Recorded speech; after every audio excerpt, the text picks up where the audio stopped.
अगर कोई नहीं है तो कंक्लूड किया जाए। तो सर आप अध्यक्ष उद्बोधन के साथ साथ अपना मार्गदर्शन भी करें। जी जी सर, स्वागत है। गुणे ही यो शील समाधि पय्या विमुक्तियान पवते ही तो हितंग जनानं कुशलतिकानं तमर्यंग शीर्षा नमामि। यह जो 2 दिनों से हम लोग मंथन कर रहे हैं, बुद्ध धर्म पर कर रहे हैं, अशोक और उनके धम्म पर मंथन कर रहे हैं, तो कुछ न कुछ अवश्य ही हमें लगता है कि मक्खन निकल कर, नवनीत निकल कर आएगा। इसके लिए मैं मारवाड़ी कॉलेज दरभंगा, ललित नारायण मिथिला विश्वविद्यालय से संबद्ध है, इसको हम बहुत बहुत साधुवाद देते हैं। और खासकर डॉक्टर विकास सिंह जी, जिन्होंने मारवाड़ी कॉलेज को अंतर्राष्ट्रीय क्षितिज पर पहुंचा दिया। पहले तो हम मारवाड़ी कॉलेज को जानते नहीं थे, लेकिन उन्होंने इतना काम किया, इतने कार्यक्रम कराए कि देश से लेकर विदेश तक मारवाड़ी कॉलेज का नाम जो है वह कहा जाने लगा। अब गूगल मीट का भी हम धन्यवाद देना चाहेंगे, जिन्होंने हमें अवसर दिया कि सभी लोगों के सम्मुख होकर अपने विचार रख सकें और लोगों के विचार को हम सुन सकें। इसमें 9 वक्ता थे, लेकिन हमारे सामने 5 के ही हम लोग सुन पाने का अवसर मिला। Doctor Kuldeep Shukla ji, doctor Sharda Gautam ji, doctor Rajendra Kumar ji, doctor Rajesh Kumar Mishra ji और डॉक्टर बाल गंगाधर जी। सबों ने अपने अपने ढंग से विषय को प्रस्तुत किया और बहुत अच्छे ढंग से प्रस्तुत किया। इस अवसर पर मैं आदरणीय, सम्माननीय, माननीय, आदरणीय जो प्रधानमंत्री हैं, उन्हें मैं इस मंच के माध्यम से बहुत बहुत साधुवाद और धन्यवाद देना चाहता हूं कि उन्होंने पाली भाषा को, जो बुद्ध की भाषा, जो अशोक की भाषा रही, उसे उन्होंने शास्त्रीय भाषा का दर्जा दिलाया। हम लोगों की मांग करीब 10-15 वर्षों से चल रही थी। 2004 से शास्त्रीय भाषा का सफर आरंभ हुआ था, जिसमें प्रथम भाषा के रूप में आप सब लोग जानते हैं तमिल को रखा गया था, फिर उसके बाद संस्कृत को रखा गया। उसके बाद हम लोगों के उम्मीद जगी थी कि पाली को भी, प्राकृत को भी यह दर्जा प्राप्त होगा, यह सम्मान मिलेगा। माननीय प्रधानमंत्री जी ने यह अवसर प्रदान किया, उसके लिए हम तहे दिल से, हृदय से हम उनका आभार व्यक्त करते हैं। अब ये जो कुलदीप जी ने कहा कई अभिलेख मिले, और उसमें उन्होंने ये भी कहा कि संस्कृत, पाली, प्राकृत के अभिलेख मिले। तो अब तक जो ज्ञात है उसमें संस्कृत का नाम तो नहीं आता है, लेकिन ये सब समाज में सभी मिले जुले हुए थे। भगवान बुद्ध ने जब अपना उपदेश दिया, क्योंकि अशोक का भी मूल भगवान बुद्ध है, भगवान बुद्ध ने उपदेश करना शुरू किया तो उनका मूल उद्देश्य था, जिसको अशोक ने भी पकड़ा, जन कल्याण था, लोक कल्याण था। और बुद्ध हमेशा जो है भिक्षुओं को कहते थे, देशेत भिक्षवे धम्मं बहुजन हिताय बहुजन सुखाय लोकानुकंपाय अथाय हिताय सुखाय देव मनुष्यानंग। देव मनुष्यों के कल्याण के लिए अधिक से अधिक लोगों का मंगल हो, अधिक से अधिक लोगों का सुख हो, अधिक से अधिक लोगों का हित हो, इसके लिए तुम उपदेश करो। तो उसके लिए आवश्यक था भाषा को, अगर वो एक मानक मानते कि हम इसी भाषा में उपदेश करेंगे, तब उनको कल्याण नहीं हो पाता, जन कल्याण नहीं हो पाता। इसलिए जो भी इनके उनके संपर्क में आया, चाहे वो संस्कृत वाले हो, वैदिक ज्ञानी पंडित रहे हो, उससे उन्होंने वैदिक में उपदेश किया, उनसे के साथ जो संलाप हुआ, उनका संलाप वो वैदिक संस्कृत में हुआ, और जो आम जनता जिस भाषा को जानती थी, जिस बोली को उस समय जानती थी, उस बोली को में उन्होंने उपदेश किया, वही पाली प्राकृत रहा। बाद में उसका संकलन किया गया। अब इसलिए हम देखेंगे एक ही है आपका अभिलेख है, जो जरा शेयर कीजिएगा, तो जो आपको पश्चिम में जो गिरनार का प्रथम शिलालेख मिलता है,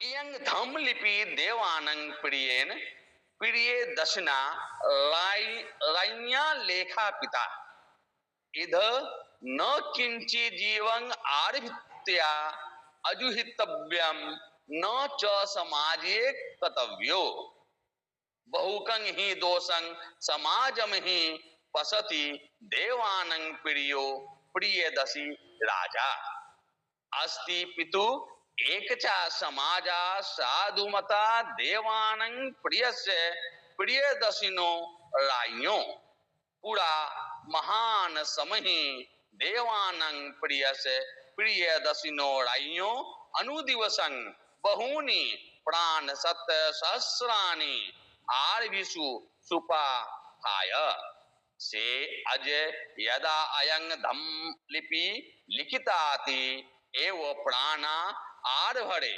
सुपाथाय द्वे मोरा एको मगो सोपी मगो न धुओ एतेपि त्रिप्राणा पछा न आर्भी सटे।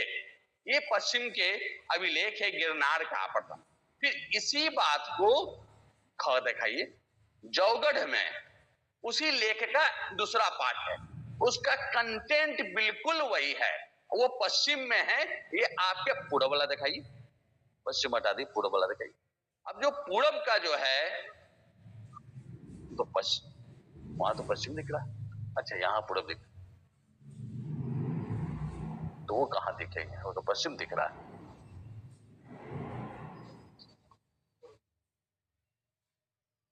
ये पश्चिम है, यंगधाम लिपि का पूरब का नहीं। पूरब में जो जौगढ़ में उसी लेख का दूसरा पाठ है, उसमें भी यही मिलता जुलता लिख रहा है।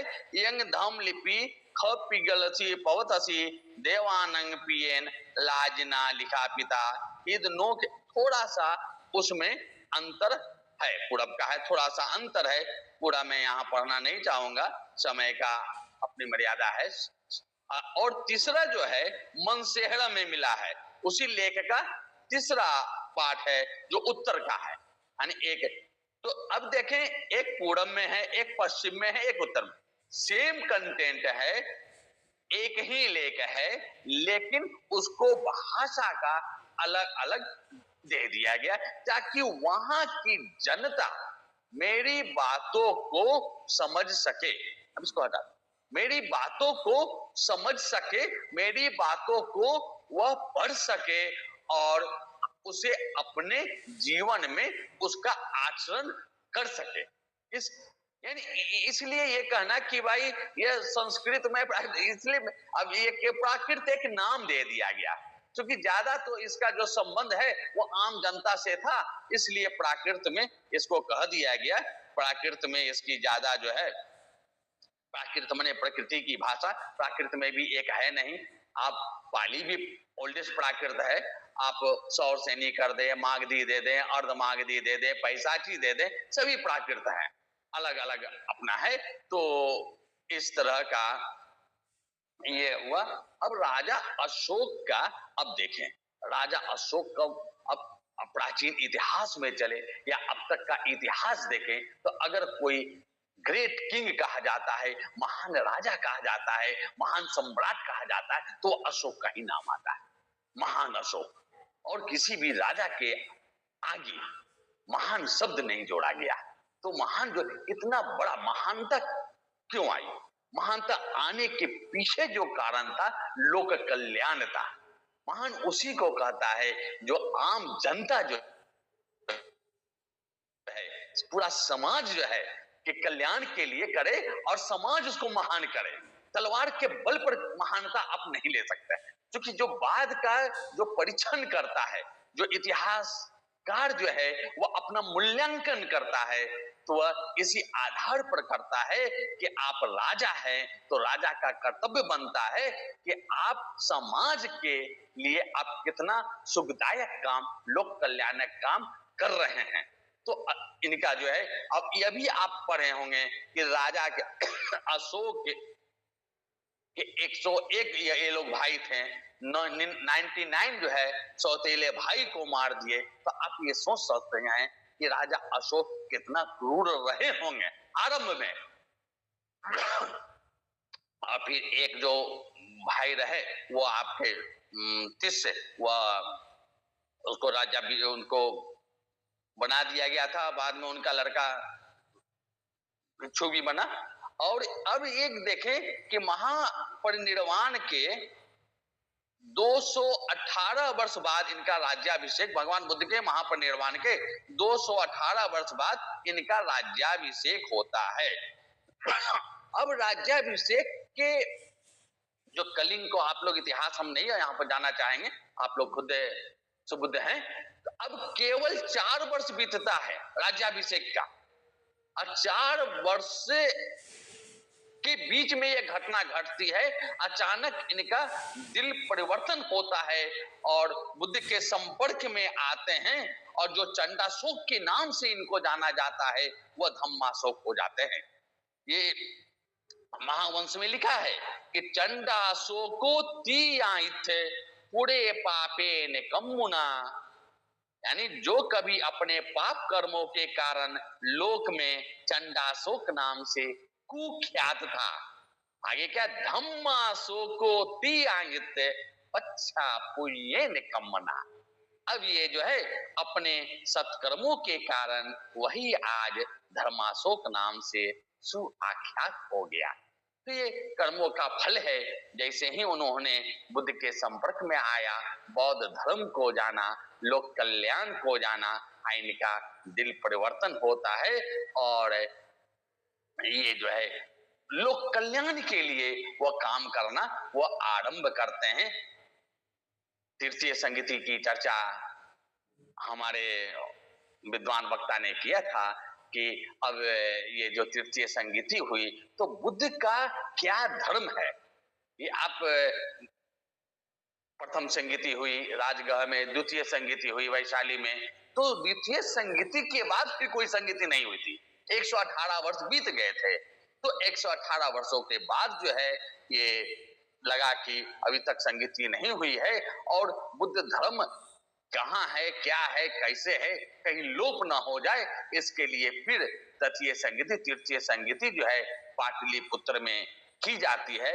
वहीं पर मोगलीपुत्र अस्थिवीर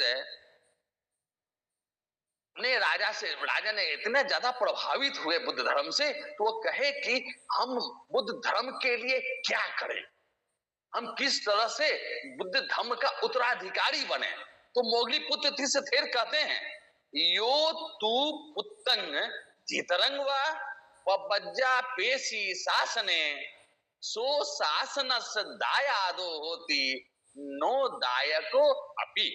यानी जो अपने पुत्र तथा पुत्री को भी शासन में परिवर्जित कर दे, वही बुद्ध शासन का सही उत्तराधिकारी, सबसे उच्च उत्तराधिकारी हो सकता है।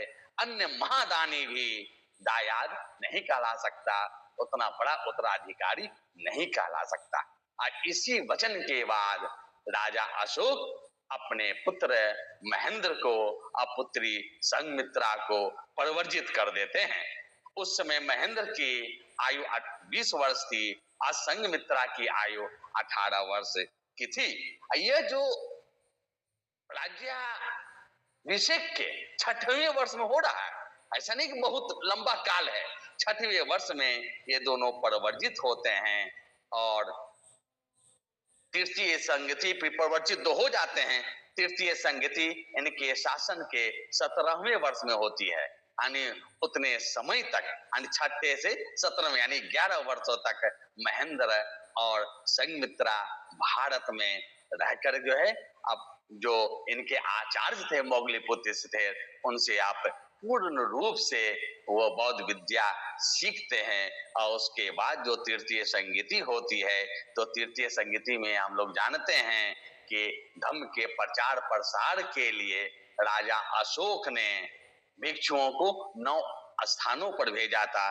जैसे मध्यंती को गांधार कश्मीर में भेजा, यानी हर एक पूरे जो अपना जो इलाका था, अपना जो क्षेत्र था, उसके जो रिमोट जो एकदम जो उसका सीमा थी, वहां पर उन्होंने भेजा।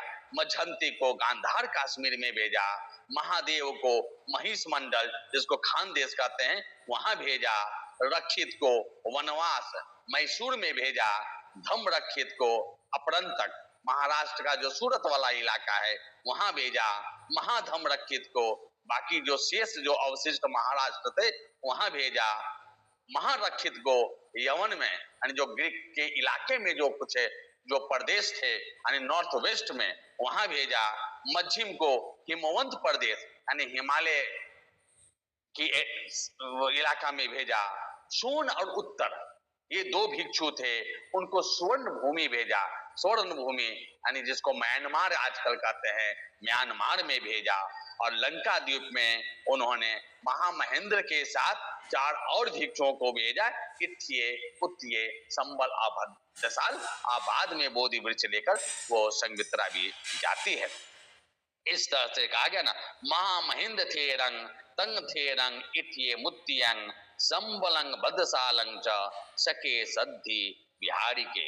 अपने शिष्य महामहेंद्र स्थवीर को इत्ये उत्ये संबल तथा बदसाल के साथ यह कहकर लंका भी उन्होंने भेजा था, ये मोगलीपुत्र स्थिर ने। और उसके बाद जो आपका प्रचार प्रसार श्रीलंका में होता है वो आप लोग जानते हैं। उसी के कारण यह धम्म भारत में तो ये जो बौद्ध धर्म था वो एक तरह से जो हमारा जो आज जो हम जिसको कह रहे हैं ये हिंदू धर्म, उसमें एसिमिलेशन हो गया था, एसिमिलेट कर दिया गया, एक तरह से घुल मिल गया, दोनों में कुछ अंतर नहीं रहा।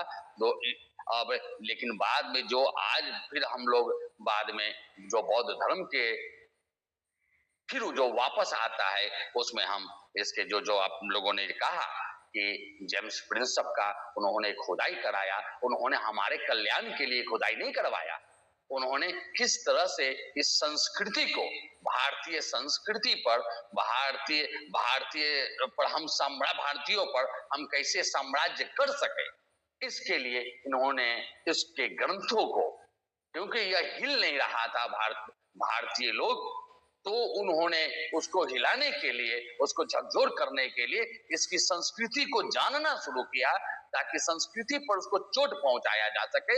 और संस्कृति को जानने के लिए उन्होंने खुदाई करना शुरू किया और उन्होंने जो है अपना शैक्षिक सोसाइटी और जो सोसाइटी बनाए। और जैसे हमारा जो विश्वविद्यालय है संपूर्णानंद संस्कृत विश्वविद्यालय, यह 1791 में स्थापित किया गया था। यह ओल्डेस्ट इंस्टीट्यूशन है अभी भारत का जो अभी लाइव है, जो जीवित अवस्था में है, 235 वर्ष हो गए हैं। तो यहाँ पर उन्होंने संस्कृत सिखाने, वो अपने को सीखने के लिए, और यहाँ पर उन्होंने संस्कृतों के पंडितों को जो कुछ संस्कृत लोगों को सिखाया, संस्कृत के पंडितों के के साथ मिलकर के उन्होंने संस्कृत का ज्ञान अर्जन किया, फिर उसको उन्होंने अंग्रेजी में ट्रांसलेट किया, फिर उसको उन्होंने समझा और पूरे वेस्ट को समझाया।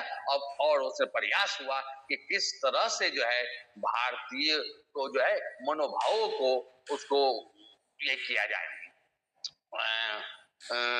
उनको अपने वश में किया जाए। इसके लिए उसी क्रम में उन्होंने खुदाई भी करना शुरू किया और खुदाई के क्रम में हमें अभिलेख प्राप्त होते हैं, शिलालेख प्राप्त होते हैं, स्तंभ लेख प्राप्त होते हैं और उसको पढ़ा गया, उसमें क्या है, तो उसमें जो लोक कल्याणकारी जो बातें की गई। और उसके बाद राजा अशोक आते हैं और अशोक को फिर हम लोगों ने जो देखा तो हमें लगता है कि अब तक के भारतीय इतिहास में राजा अशोक जैसा ना कोई राजा उत्पन्न हुआ और भविष्य में अब ऐसा ही राजा अशोक उत्पन्न होवे, इसकी हम शुभकामना करते हैं कि ऐसा ही हमें चाहिए, ताकि वह अखंड भारत कर सके, हमारे भारत का चतुर्दिक विकास हो सके, और सबका मंगल वो करे, सबका कल्याण करे, सबका सुख देखे।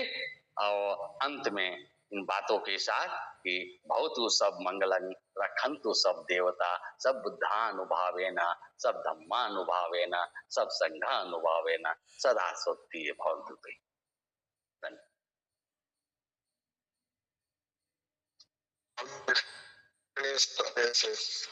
ओजस्वी वक्तव्य और मार्गदर्शन के लिए। अगर आयोजन समिति से कोई सदस्य हो